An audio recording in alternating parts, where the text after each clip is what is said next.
उम्र में छोटे हैं, बच्चे हैं, लेकिन फिर भी मैं आप सभी का हाथ जोड़कर धन्यवाद करता हूँ।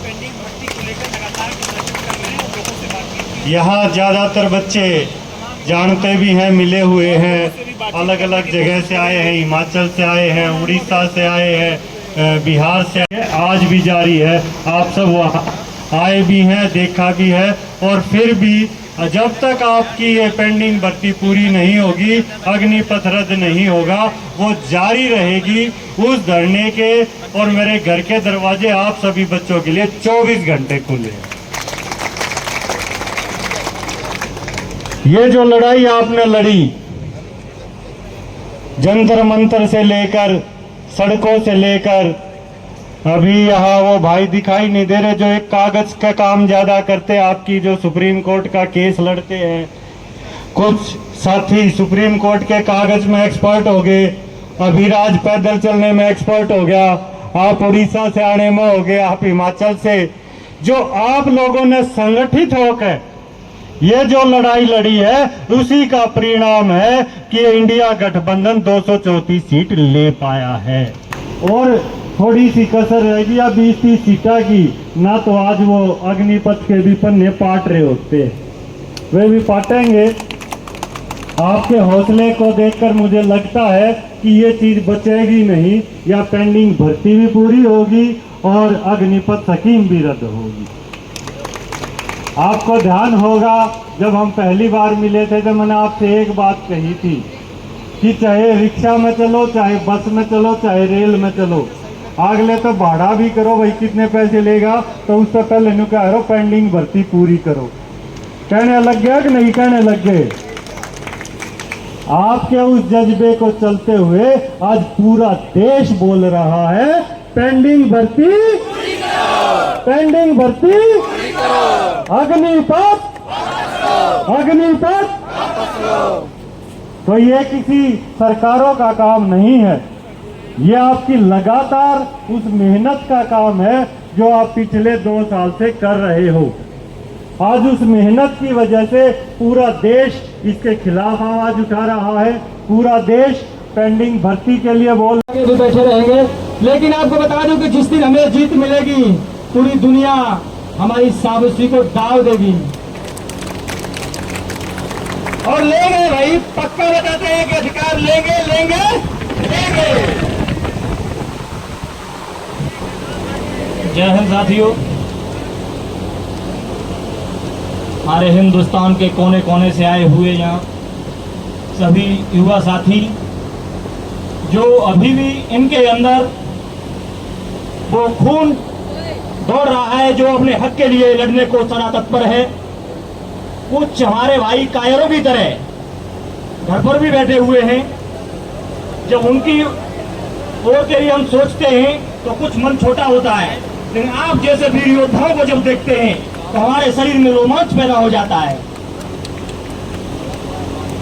और यहाँ पर आई हुई कुछ मातृ शक्ति भी है हमारी, जो अपने बच्चों के हक के लिए यहाँ पर लगातार आंदोलनों में आती रही हैं। जब ऐसी माताओं का हाथ हमारे सर पर रहेगा तो हमसे हमारा हक कौन छीन सकता है। तो साथियों, लगभग वैसे तो मुझे सब आप जानते ही होंगे। मेरा नाम अजीत सिंह यादव है। मैं उत्तर प्रदेश के डिस्ट्रिक्ट एटा से हूँ, एनसीसी सर्टिफिकेट होल्डर हूँ। और अपनी बताऊं मैं आपको, मैंने 8 भर्तियों में फिजिकल क्लियर किया है। 8वीं भर्ती में मैंने फिजिकल मेडिकल क्लियर किया था। कि मैं कभी खाना खा करके और रनिंग कर सकूं। मैं किसी के दरवाजे पे घुट घुट के और काम करता था, और सुबह में 2 बजे 2:30 बजे जग करके, और सारे लड़के जब ग्राउंड में जाते थे उससे पहले मैं दौड़ करके आ करके फिर काम पे लग जाता था। मेरे घर में मेरी एक बूढ़ी माँ है, मैं उसको परवरिश करने के लिए मैं खुद से 1 पैसा कमाऊं तो उसका खर्चा चलाता हूँ।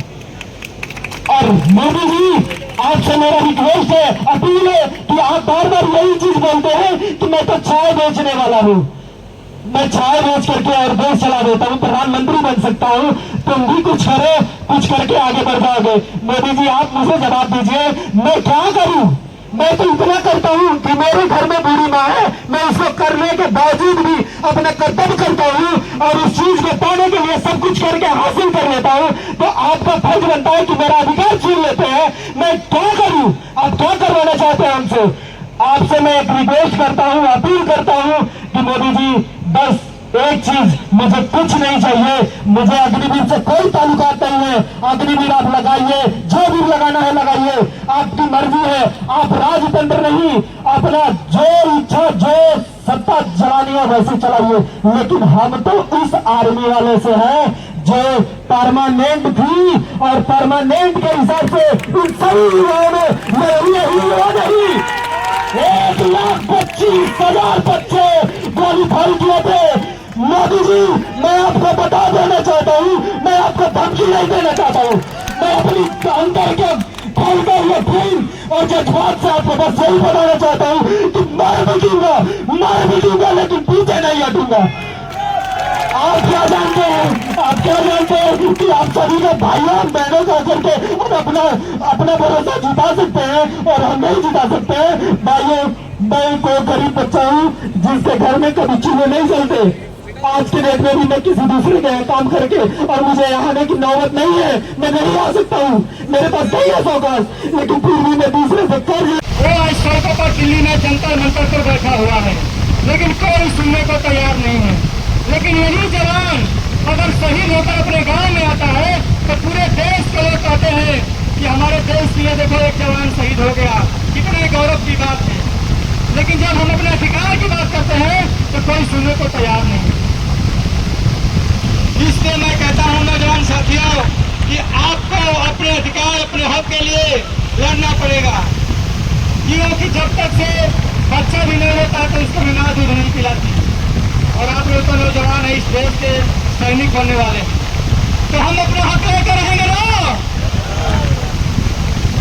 क्या यार, जवानी में ही आप लोग को बुढ़ापा दिखने लगे हो।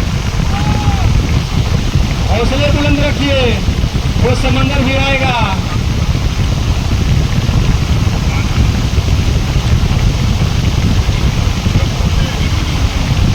वही रहेगा, सेलेक्ट वही होगा जो दबा के पैसे देगा। फिर क्या किया, 4 साल जो आप कमाए वो उनको दे दो या घर आ जाओ।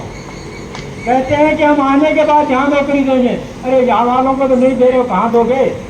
बोलो मास्टर लगा देंगे, पुलिस में लगा देंगे, यहाँ जो लगे हुए वो तो उनको तो तुम सालों उनको नहीं दे पा रहे और क्या दोगे?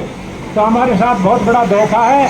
और खास करके मैं उत्तराखंड, हरियाणा और बिहार के छात्रों को धन्यवाद देना चाहता हूँ जिन्होंने ये आवाज उठाई है और आवाज आगे गई है। और निश्चित तौर पे मैं वायदे से कहता हूँ आज नहीं तो कल सरकार को झुकना पड़ेगा।